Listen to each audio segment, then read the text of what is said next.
نحمده ونصلي ونسلم على رسوله النبي الأمين المكين الحنين.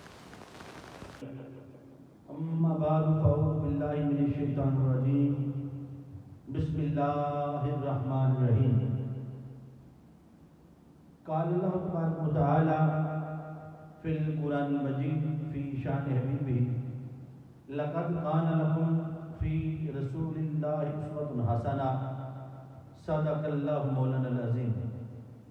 مولاي صل وسلم دائما ابدا على حبيبك خير الخلق كلهم. هو الحبيب الذي ترجى شفاعته لكل حول من الاحوال المقتحمين. ان الله وملائكته يصلون على النبي يا ايها الذين امنوا صلوا عليه وسلموا تسليما. الصلاۃ والسلام علیک یا رسول اللہ وعلی آلک واصحابک یا حبیب اللہ. الصلاۃ والسلام علیک یا نبی اللہ وعلی آلک واصحابک یا نور اللہ. بلغ العلا بکمالہ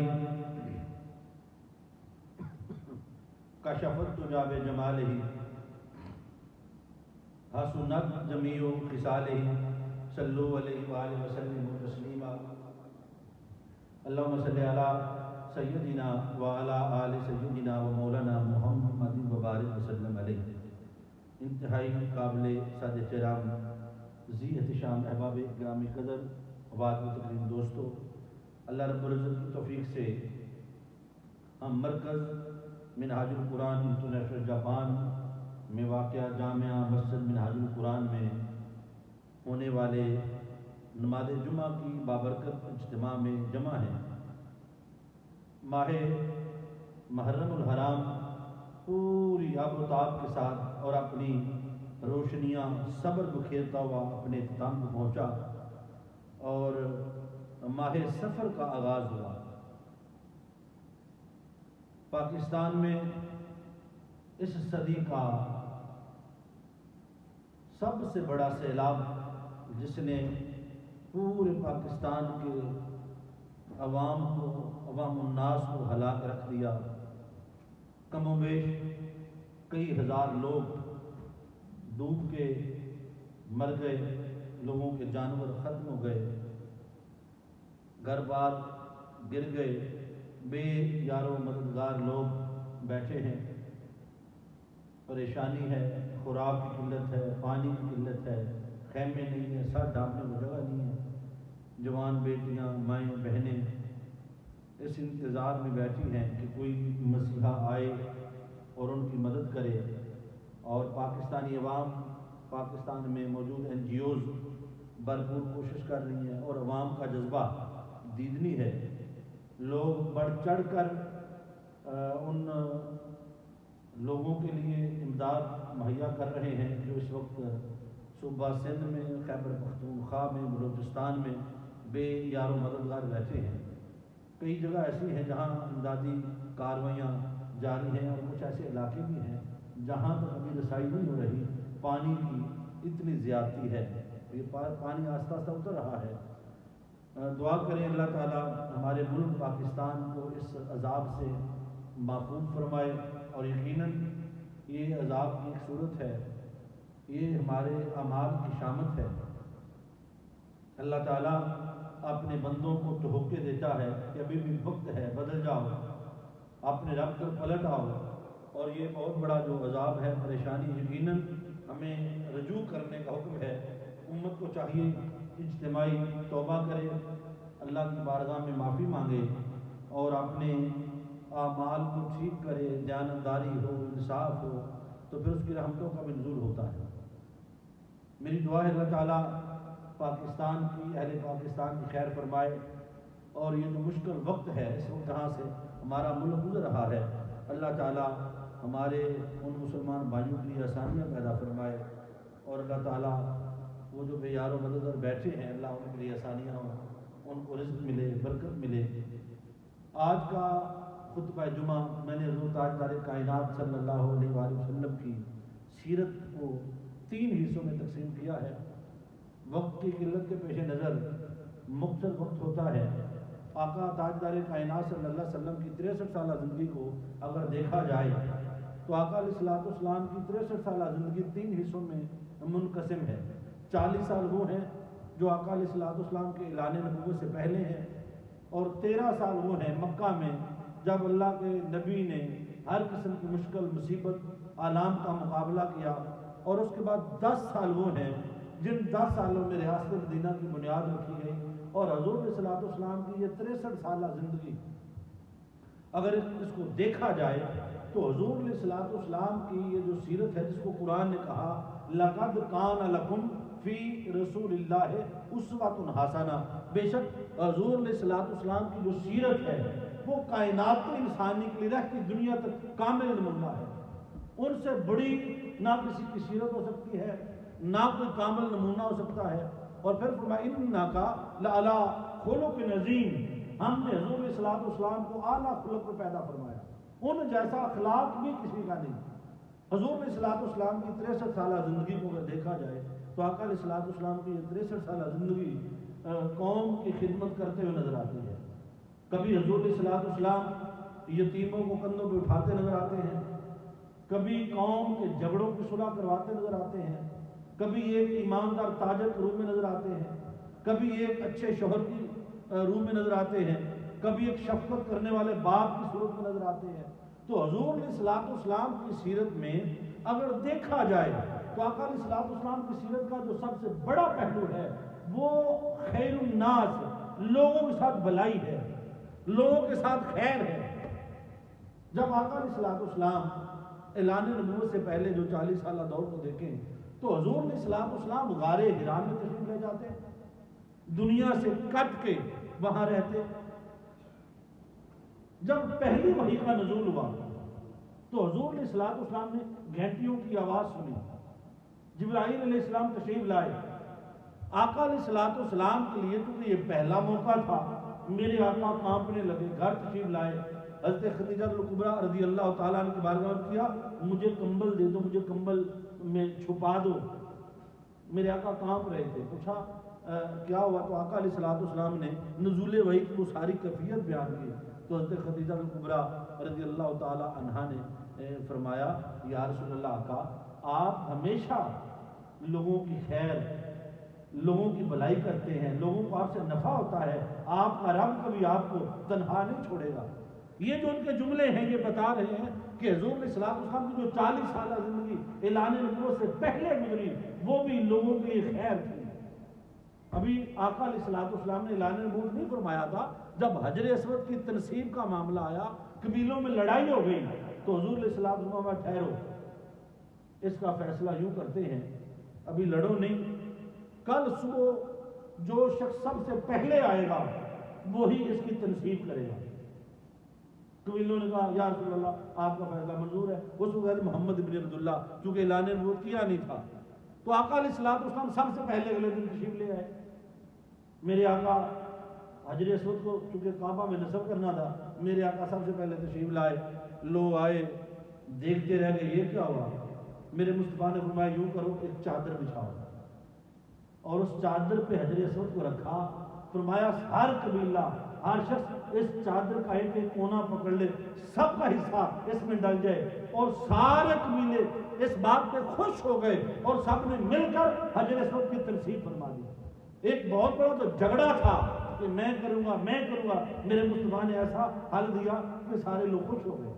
پھر حضور تاجدار کائنات صلی اللہ علیہ وسلم نے جب اعلان نبوت فرمایا 40 سال کے بعد، تو آقا علیہ الصلوۃ والسلام نے اگلے 13 سالوں میں جو مشکلات دیکھی، میرے نبی کبھی حضرت بلال حبشی کو غلامی سے آزاد کرواتے ہوئے نظر آتے ہیں، کبھی حضور علیہ الصلوۃ والسلام سیدنا عثمان غنی رضی اللہ تعالیٰ عنہ کے لیے مدینہ اور مکہ کے کئی سالوں کے لیے غلہ تقسیم کرتے نظر آتے ہیں۔ اس وقت میں آقا علیہ الصلوۃ والسلام سے ظلم و ستم کی حدیں پار کی گئی، مگر میرے آقا دعائیں دیتے نظر آتے ہیں، پتھر برسائے گئے۔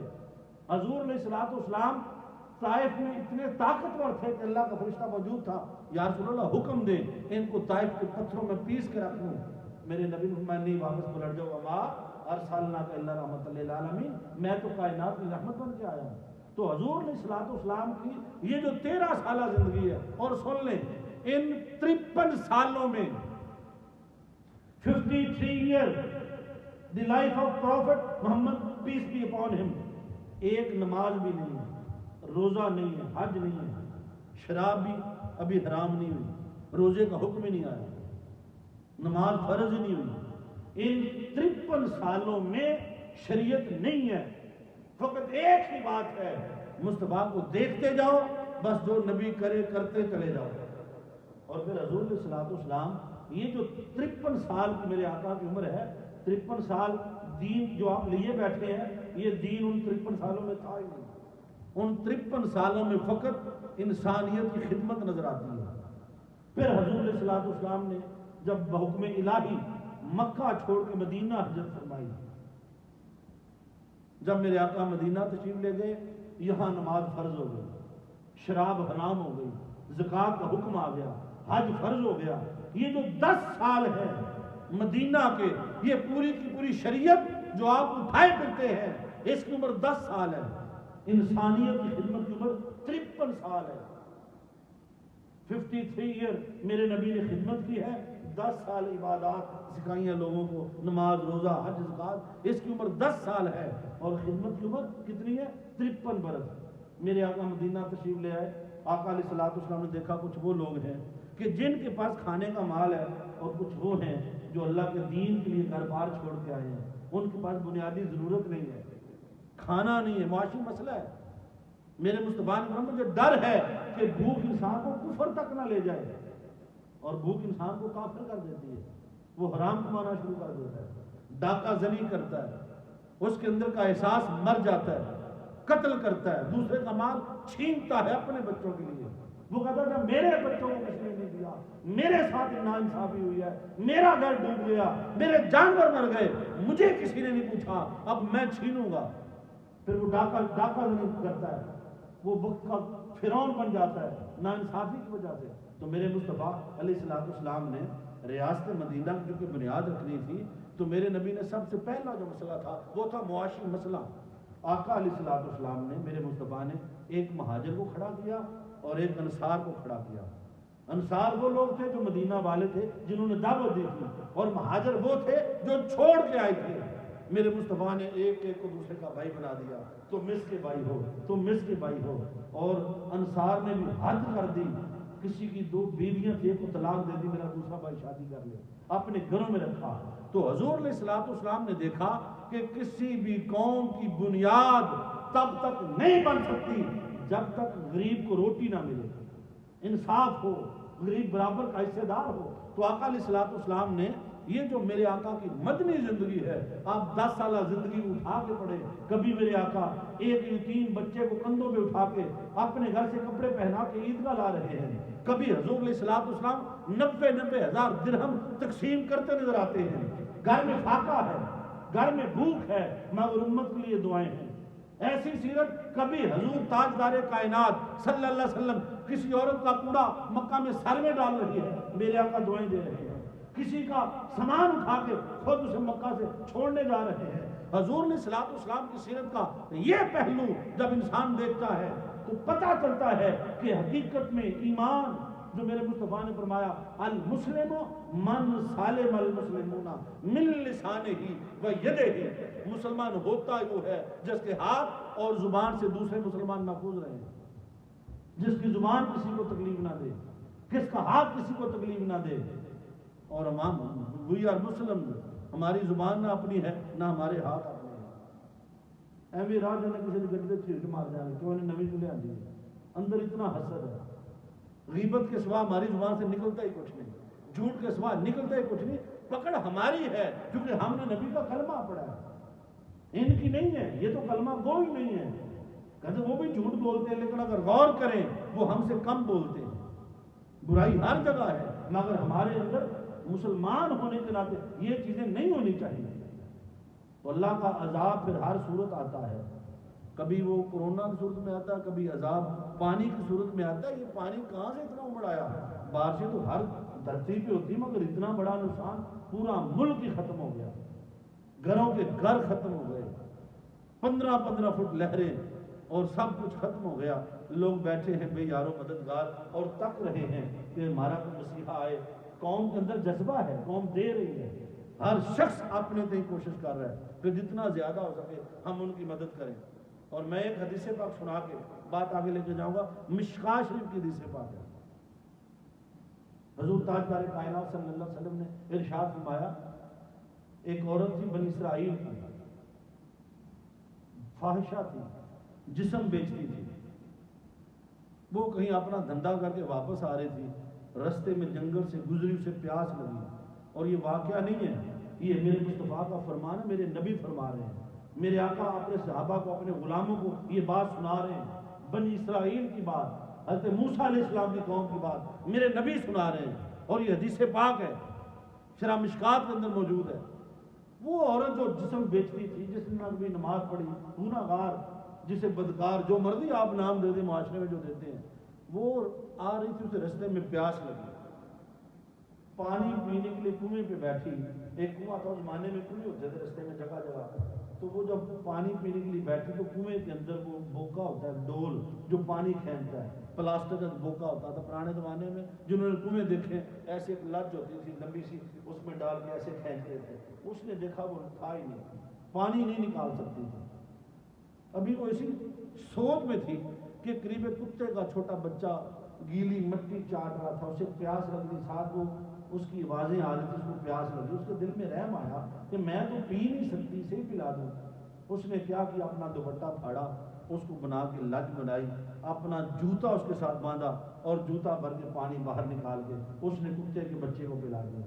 انسان اب اس جوتے میں تو پانی خود بندہ نہیں پیتا، جتنا بھی پیاسا ہو، کراہت ہوتی ہے، اس نے پانی پلا دیا۔ میرے نبی نے فرمایا، آقا علیہ الصلوۃ والسلام نے، وہ گھر آئی، جب گھر پہنچی تو اس کا وقت آ گیا، روح قبض نسی سے پرواز کر گئی، وہ مر گئی۔ اللہ نے اس کو موت اس کی لکھی اتنی تھی۔ اس وقت کے نبی کو خواب میں ملی، پوچھا سنا تیرا کیا حال ہے؟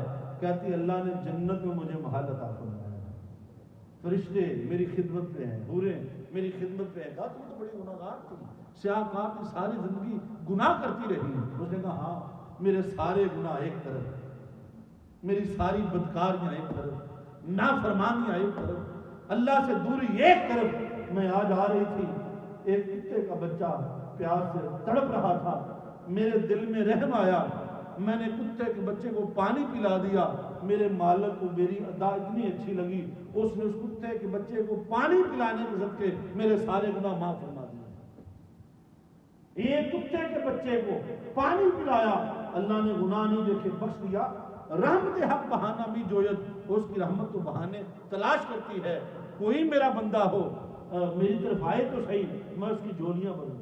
تو دوستان محترم، یہ حدیث اس لیے سنائی کہ اگر ایک کتے کے بچے کو پانی پلانے کو جنت مل سکتی ہے، اور اگر کسی گھر جس کا ختم ہو چکا ہو اور جس کے پاس کھانے کو کچھ نہ ہو، پینے کو کچھ نہ ہو، دوائی نہ ہو، اور میں نے ایک ایسی تصویر بھی دیکھی، ایک باپ اتنا بے بس اپنے بچے کے ہاتھ میں رسی ڈال اس کی لاش کھینچ کے گارے میں سے لے جا رہا ہے، کوئی شاید اٹھانے والا نہیں۔ ایسے منظر بھی دیکھے ہیں کہ دل پھٹتا ہے، اور پھر اللہ کی بارگاہ میں رجوع بندہ کرتا ہے، اللہ معاف کر دے، یقیناً یہ ہمارے گناہ ہیں، ہماری نافرمانیاں ہیں، ہم حد سے بڑھ گئے۔ یہ شمالی علاقہ جات میں جو کچھ ہو رہا تھا، اللہ نے ہوٹل ہی غرق کر دیے۔ اتنا بڑا پانی کا طوفان، یہ اللہ کا عذاب ہے، اس میں معافی ہونی چاہیے، اللہ کی بارگاہ میں رونا چاہیے، اور وہ ہمارے مسلمان بہن بھائی ہیں۔ یہاں ہم نے جب سونامی آیا تھا، اس دن ہم یہی موجود تھے جس دن سونامی آیا، اور سونامی کے بعد ہم نے یہ منظر دیکھا، ان کی بجلی ختم ہو گئی تھی۔ یہ جو بڑے بڑے 7-11 سٹور ہیں، انہوں نے لائٹیں بند کر دی تھی، 1-2 موم بتیاں جلاتے تھے، اور جو بڑے بڑے سٹور تھے انہوں نے اپنی ڈبل روٹی انڈے باہر نکال کے رکھے ہوتے ہیں، آپ اٹھا کے لے جائیں، پیسے بعد میں آ کے دے دیں، ان کی مدد کریں جو وہاں بیٹھے ہیں۔ اور یہاں ہمارے مسلمان بھائی جو ہمارے بھائی تھے، وہ وہاں تک پہنچ گئے جہاں وہ اس کی شعائیں تھیں، تو منع کیا جاپانیوں نے، ان کو پتہ نہیں تھا، وہاں تک کھانا لے کے یہ لوگ پہنچے، خدمت کی، اور آج تک جاپان کی ہسٹری میں لکھا ہوا ہے کہ پاکستانی جو قوم ہے یہ نڈر اور بے باک ہے۔ باقی جو لوگ تھے کوریا کے، چائنا کے، وہ تو ان کے لوگ چلے گئے، ان کو بلا لیا، اور پاکستانیوں کو کسی نے بلایا ہی نہیں، کوئی جہاز نہیں آیا، ہم ادھر ہی تھے سارے، تو اللہ نے ادھر ہم سے خدمت بھی لی، لیکن وہ جو منظر دیکھا، جمعہ کا دن تھا، مجھے یاد ہے رانا اکرم صاحب اس دن پیسے دیے تھے اس مسجد کی پارکنگ کی، مسجد میں بیٹھے تھے، اللہ کی قسم ہم نے پڑھا جمعے کو قیامت آئے گی، میں کہ اللہ بھی قیامت آ گئی، ایسے لگتا تھا جیسے مسجد غرق ہو جائے گی، 7 میں گاڑیاں لگ گئی، اتنا بڑا جھٹکا، یوں لگتا جیسے کھمبے اوپر گریں گے، گاڑیاں خود بخود ہی چل رہی تھیں، اور وہ جو منظر دیکھا وہ زلزلے کا ایسے ہی تھا جیسے قیامت آ گئی، مگر اس زلزلے میں، اس قیامت خیز موجوں میں، سونامی میں بھی نہ کسی کی چوری ہوئی، نہ کسی کا زیور لوٹا گیا، نہ کسی کے ساتھ بدماشی ہوئی، اور نہ انہوں نے یوں کر کے مانگا بھی کوئی نہیں۔ ہم نے مسجد سے کچھ پیسے اکٹھے کر کے لے کے گئے تھے، پتہ نہیں 50 مان تھے، تو بڑے خوش ہوئے گورنر، جو براکی بات اس نے آج تک یاد رکھا ہے جناب کہ پاکستانی لوگ مشکل وقت میں کام آتے ہیں، تو یہ لوگوں کے اندر جذبہ ہے، اور اس وقت پاکستان میں بھی جگہ جگہ NGOs بیٹھی ہوئی ہیں، ان تک راشن پہنچ رہا ہے، لوگ لے کے جا رہے ہیں، اپنے اپنے حصے کا دیا ہر کوئی جلا رہا ہے، اور دوستان محترم اس نیت کے ساتھ، اس جذبے کے ساتھ کہ یا اللہ سونیا ایسا وقت اگر میرا بچہ، میری بچی مر جائے اور اسے کفن میسر نہ ہو، ذرا ایک لمحے کو سوچے ہمارا کوئی رشتہ دار ہو اور وہاں پہ یار و مددگار بیٹھا ہو، پھر ہماری کیا حالت ہوگی؟ ان کی حالت یقیناً ایسی ہے، تو ہمیں بھی چاہیے، اگر اس نے کتے کے بچے کو پانی پلایا، اللہ نے اسے بخشش دی، تو آپ بھی اپنے لیے، اپنے والدین کے لیے، آنے والی نسلوں کی جتنی اللہ نے آپ کو توفیق دی ہے ان کے لیے ضرور کریں۔ کوئی اپنے تئیں کرنا چاہے، کسی کا اپنے مسائل ہیں، اپنے ریسورسز خود چلا جائے، بیچ دے، کوئی آپ کا وہاں رشتہ دار ہے اس کو جاؤ جا کے دے کے آؤ، میں نے خود اپنی تئیں بھجوایا ہے، اور ابھی انشاءاللہ تعالیٰ مجھے دوستوں نے کہا جی ہم تو جا نہیں سکتے، میں نے آج کے لیے یہ ایک ڈبہ بنا دیا ہے امداد بل اسلام زدگان، اور ہماری وہاں کیمپ لگے ہوئے ہیں، انشاءاللہ تعالیٰ جو بھی کسی کا حصہ جائے گا ان تک پہنچ جائے گا۔ یہ نماز جمعہ کے بعد شرافت بھائی آپ اس کو لے کے باہر کھڑے ہو جائیں گے، فرض پڑھ کے، آج آپ نوکری کریں گے ان کی، آپ کا یہی کھڑا ہونا کافی ہے، باقی نماز آپ بعد میں پڑھیں گے، فرض پڑھ کے آپ باہر چلے جائیں گے، جو دوست جو بھی 500 جن، 1000 جن، 200 4، جتنا بھی کوئی 10 مان والا، 20 والا، 5 والا، جتنا بھی کوئی دے، یہ آپ کی جو بھی رقم ہوگی، جو بھی آپ کا حصہ ہوگا ان تک پہنچے گا۔ اللہ تعالیٰ اپنے پیارے بھی کے صدقے ہمیں معاف فرما دے۔ اور ایک حدیث پاک سنا کے بعد ختم کروں، یہ بھی مشکات کی حدیث پاک ہے، یہ بھی میرے مصطفیٰ نے فرمائی کہ بنی اسرائیل کی ایک عورت تھی، اس کا دودھ کسی بلی نے گرا دیا، دودھ رکھا ہوا تھا، بلی یا جانور ہے، اس نے اس کا نقصان کر دیا، اس نے بلی کو پکڑ لیا اور بلی کو باندھ دیا، 1 دن 2 دن وہ بلی بھوک سے چیختی رہی، چلاتی رہی، اس کے دل میں ترس نہیں آیا، اور یہ عورت ایسی تھی جو 5 وقت کی نماز پڑھنے والی، عبادت گزار، تقویٰ، طہارت، روزے رکھنے والی عبادت گزار تھی، اسے اپنی عبادت پہ بڑا ناز تھا کہ میں بڑی متقی ہوں، میں اللہ کے بڑی قریب ہوں، رحم نہیں کیا بلی پہ، میرے آقا نے فرمایا وہ بلی تڑپ تڑپ کے مر گئی، اس نے اس کو چھوڑا نہیں، اس نے میرا دودھ گرا دیا۔ اور پھر جب یہ عورت مری، اپنے وقت نبی کو خواب میں دیکھا، پوچھا سنا تیرا کیا حال ہے؟ کہتی اللہ نے جہنم کے نچلے گھرے میں ڈال دیا ہے، ہم وقت عذاب میں رہتی ہوں۔ پوچھا تو بڑی نیک تھی، متقی تھی، پرہیزگار تھی، روزے رکھتی؟ تو اس نے کہا ہاں، وہ میری ساری عبادت، میرے سارے صدقہ و خیرات وہ سب ضائع ہو گئے، میں نے اللہ کی مخلوق ایک بلی کو بھوک سے تڑپ تڑپ کے مرنے دیا، میرے دل میں رحم نہیں آیا، تو اللہ نے اس کے بدلے میں میری ساری عبادت ضائع کر دی۔ میرے مصطفیٰ میں جو رحم نہیں کرتا اس پر رحم نہیں کیا جائے گا۔ اس لیے دوستان محترم، جب اللہ نے آپ کو توفیق دی ہو رحم کرنے کی، پھر رحم کریں تاکہ آپ پہ اللہ حشر میں رحم کرے۔ دعا اللہ تعالیٰ ہماری حاضری کو اپنی بارگاہ میں شرف قبولیت عطا فرمائے۔ کل انشاءاللہ تعالیٰ ہمارے دوست رانا شعیب صاحب، ان کی زوجہ، ان کی بیوی پاکستان میں قضائے الہی سے فوت ہو گئی ہیں، چھوٹے چھوٹے 2 ان کے بچے ہیں، ابھی ینگ ہیں، بیوی ظاہر نوجوان تھے، بیوی بھی ان کی نوجوان ہوگی، ان کو ڈینگی وائرس ہوا اور وہ فوت ہو گئی۔ انا للہ و انا الیہ راجعون۔ جیون ساتھی کا بڑا دکھ ہوتا ہے، جس تن لاگے وہ تن جانے، اللہ انہیں صبر دے۔ کل انشاءاللہ تعالیٰ ان کے لیے مسجد میں قرآن خوانی رکھی گئی ہے، قبلہ پیر سید علی رضا شاہ صاحب کی طرف سے جملہ انتظام و انصرامات کیے گئے ہیں ان کی طرف سے، اور رانا شہاب صاحب کے سارے جو دوست ہیں وہ تو خود پاکستان ہیں، ان کی طرف سے دعوت ہے مغرب تا عشاء قرآن خوانی ہوگی، عشاء کے بعد پھر ہماری جو روٹین میں درس قرآن ہوتا ہے، اور اس کے بعد سارے دوستوں کے لیے انشاءاللہ تعالیٰ کھانے کا انتظام و انصرام ہوگا۔ تو دکھ کی اس گھڑی میں ایک دوسرے کے دکھوں میں آیا کریں، دوسرے کے دکھ میں جایا کریں، تاکہ ہمارے مرنے کے بعد کوئی ہمارے لیے بھی دعائیں خیر کرے۔ اللہ تعالیٰ اپنے پیارے یوسف کی مرحومہ مغفورہ کو جنت الفردوس میں مقام عطا فرمائے، آمین ثم آمین۔